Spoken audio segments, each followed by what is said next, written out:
I've been investing for around 15 years, and during that time, I somehow ended up working with not one, but 4 former Goldman Sachs traders. And I say somehow because I have no idea how I ended up there. I wasn't admitted onto one of the investment banking programs, and my dad couldn't exactly pull strings for me at JP Morgan because he was frankly up a ladder in Oldham fitting vinyl to the side of a truck.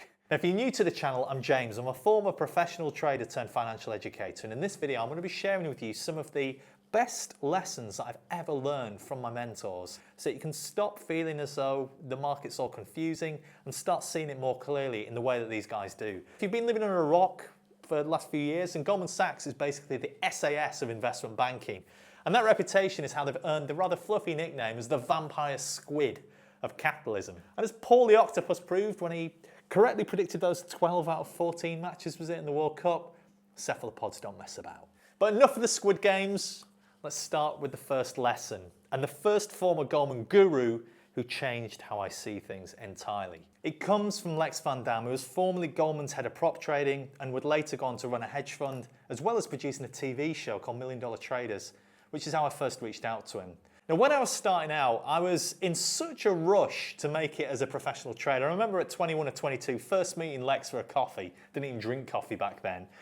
And he just looked at me and he said, "You sound like a catwalk model." And what I thought I wanted was money, but really, I think it was about status and validation. Without this turning into a counseling session, I emulated Lex in becoming a fund manager, and I was somehow, again I say somehow, managing millions by my 30th birthday for a pension fund. And that's when my want shifted from status to it being purely about making money, so that I could quit the 9 to 5 and fuck off and travel the world. I visualized this daily. I would picture everything from the market that I'd invest in, the levels I would basically enter and exit at, and the exact amount of money that I wanted to come away with. And to cut a long story short, that opportunity came in 2021. It didn't matter that I was in crypto in some strange corner of the internet in this DeFi project. My attitude shaped the way that I approached that strategy to get in and out, and I made out like a bandit. For years, I was actually chasing status, thinking I was going after money. And as soon as that changed, it changed my behavior, and in turn, that changed the outcome that I got. And Lex was right. We all get what we want from the market. If you approach this trading thing as a hobby, that's all it will ever be. This next lesson explains why so many people will remain trapped, why you have to break out and build your own financial infrastructure in order to be free. And it comes from a guy called Anton Creel, who worked with Lex at Goldman and also appeared on the TV show $1 Million Traders. He was wired differently to anybody that I've ever met, and what he taught me completely changed my worldview of how the system works and why so many people are still stuck in it. A lot of people have a terrible relationship with money. Whether it's being in the 9 to 5, the illusion of home ownership via a mortgage, or frankly just buying shit to impress people with whatever money you get from that slavery. It's behaving as a middle-class moron, as Anton put it so eloquently. And whilst some people didn't like his style, he was consistently proven right in the world. Even back in 2013, he decided not to have a smartphone and to go analog with one of those old flip phones. He could see what was coming 10 plus years ahead of anyone else. The clarity that he had in terms of how the system was designed in this worldview,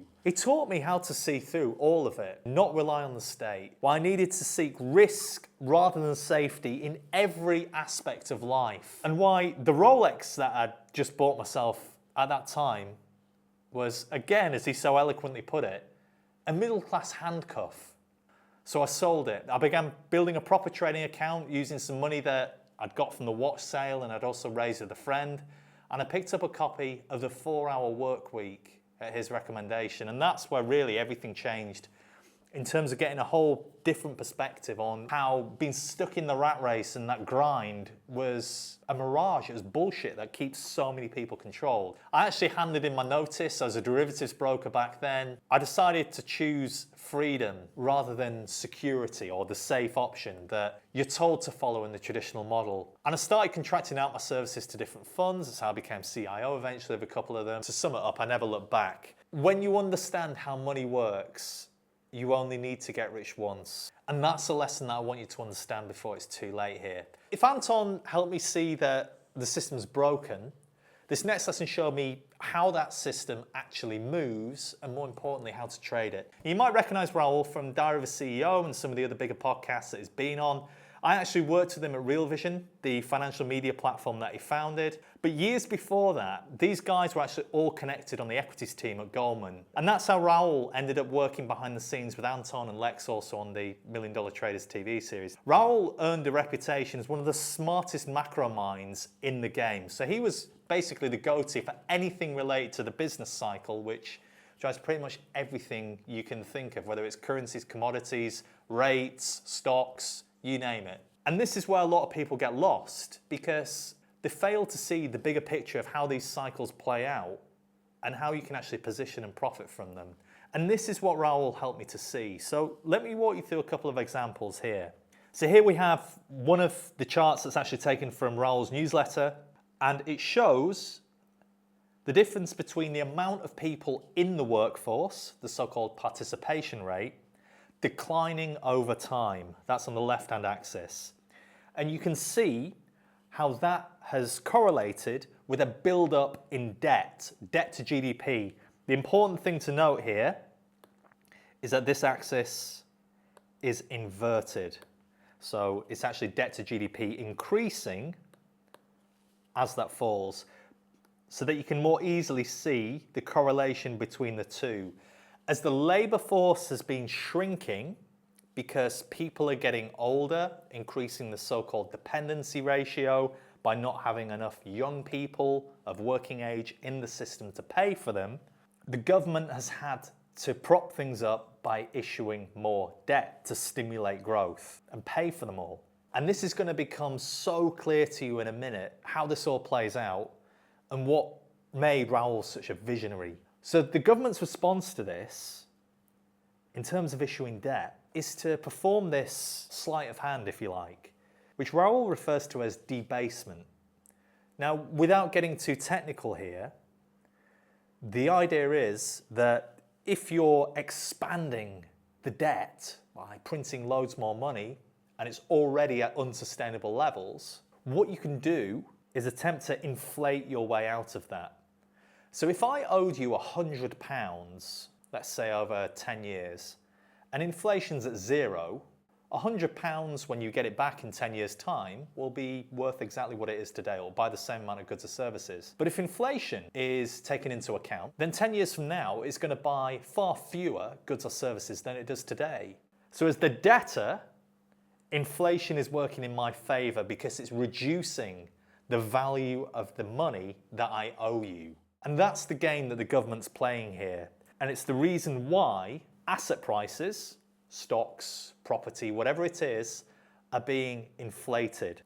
So you can see the relationship between the amount of money that's been printed, so-called Fed's balance sheet, relative to debt to GDP. And that's why they're so obsessed with printing money, as it's known. By zooming out and understanding the big picture, you can profit from it.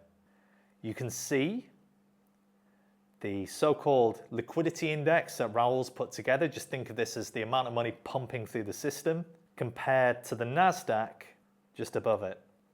That's what this game is all about, guys. An aging population means that the economy is not going to grow as quickly because there aren't enough people of productive age in the workforce. Lower GDP means that the government is going to increase the amount of debt to pay for the NHS if you're in the UK or other things.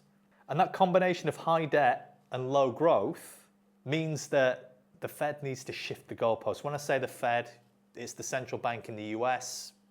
Just apply this to any Western central bank. And that is this debasement trick which they're performing. That's why they're so hell-bent on printing money, inflating asset prices to try and diminish the value of this debt that they'll never repay. Demographics are destiny. Now this is of course just one of many macro forces that drive these tactical, cyclical and secular trends, in other words the short, medium and long term in markets. And once you understand this, markets stop feeling random and you can actually begin to get on top of them. That was the lesson. Now it's all well and good being aware of the cycle and knowing about these different indicators, but there are levels to this, I assure you. And if you've ever felt confused by the market doing something different to the data, then listen up, because what I'm about to show you reveals this layer cake of what the guys at Goldman knew. and what ordinary investors like us, mere mortals, will rarely ever see. So if Raoul was the visionary, Roger Hurst was the professor. And what he taught me changed the way I look at every indicator. So take, for example, the ISM. This is one of the most commonly watched leading indicators of the business cycle. And this particular chart with the annotations already on it comes from Real Investment Advice. That's not me saying this is investment advice, that's the name of the publication. And the article was called Promised Recession, So Where Is It? And the reason for that is, well, first of all, let's take a look at what we've got here. You can see that this thing oscillates, basically representing the business cycle, expansion and contraction. And you can see during various crises here or market wobbles, it's tended to dip below the 50 level, which is this middle line. So what many people believe is the literal interpretation that 50 is this threshold for expansion or contraction in the economy 9 to 12 months ahead. And hence, people use it to trade the stock market and pretty much every pro-cyclical asset, as they're known, things that are sensitive to the cycle. But this is where people get it wrong. And this is where Roger came into his own. Because it's not actually a level of 50 that you need to be watching, but rather 45. In this case, in 2024, we only reached 46. That historically was not sufficient to trigger a recession. So rather than 50, 45 was in fact the recession gauge. Now, it's not to say that you can't have a slowdown at 47, 48, 49, 50, but recessions have tended to only occur below 45. So Roger's lesson was that framing is everything. Most people are looking at the same charts, reading the same reports, they're reacting to the same headlines, but what they're missing is the nuance. And that context only comes with this forensic mind that Roger certainly had. And ultimately, it's a difference between reacting to the market and truly understanding it. And when you put this all together, what Lex taught me was about intent. What Anton taught me was about money. What Raoul taught me was about macro.